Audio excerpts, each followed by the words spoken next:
And for more on this third anniversary of the Meloni government, I can welcome Lorenzo Pregliasco, adjunct professor at the University of Bologna and co-founder of the polling agency YouTrend. Good morning, Lorenzo, and thank you for joining us. Giorgia Meloni has brought Italy's deficit down, but the economy is still spluttering. How is this viewed in Italy? Well, the popularity and the job approval of her government is not stellar, but is relatively stable and relatively high by Italian standards. So you're not seeing, until now at least, any major effects of the economic situation on the way Italians view her government. Also because, in a way, she managed to avoid, if you want, major blunders in her office so far. Now, migration is something that Meloni appears to have backtracked on. She says that she's reduced illegal migration, but legal immigration is actually up. Does Italy's declining population, it's down more than 1 million people over the last 10 years, does that mean that the far right's plans to slash immigration is just a pipe dream? Well, you have to take into account the opinion, the public opinion issue and the public opinion side of this, because on the one side, as you said, there is a major decline in population. There is a demographic structure in Italy that is simply not holding up, also in terms of the sustainability of the pension system.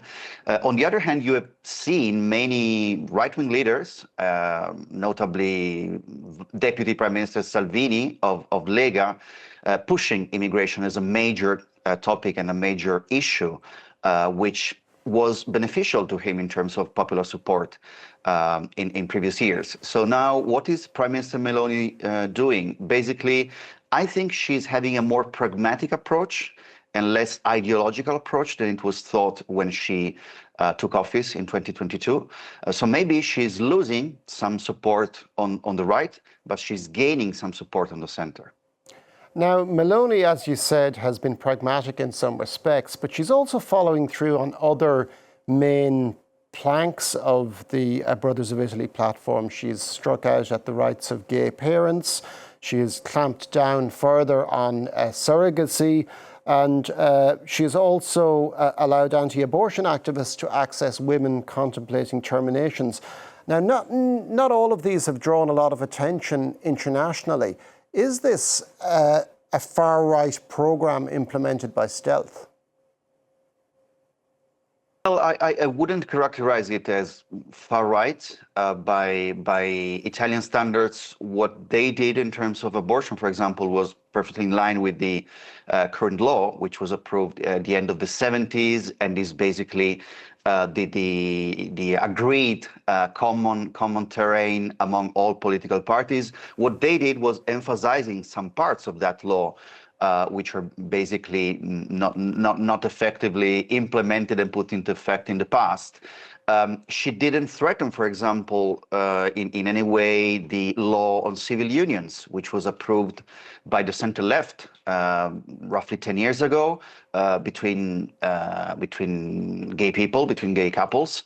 She didn't threaten that, and she doesn't intend to change that. So I think that also in terms of civil rights, you're not likely, for sure, to see any progress, but you're not likely to see any, how can I say, any radical going back to a previous situation. So I think she's quite pragmatic also in that regard.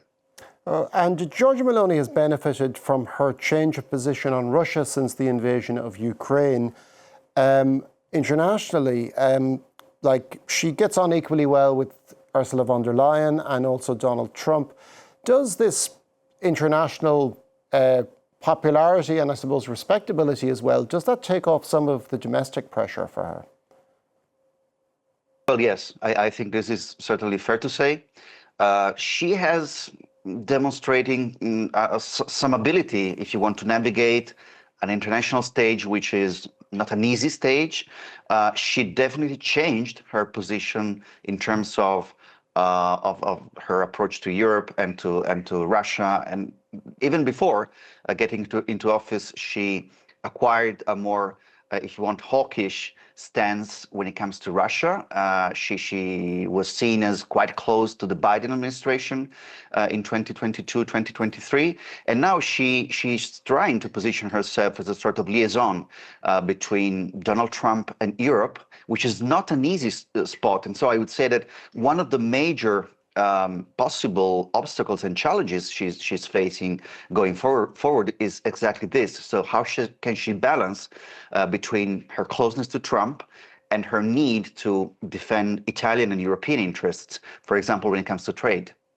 Thank you very much for that, Lorenzo Pregliasco, adjunct professor at the University of Bologna. And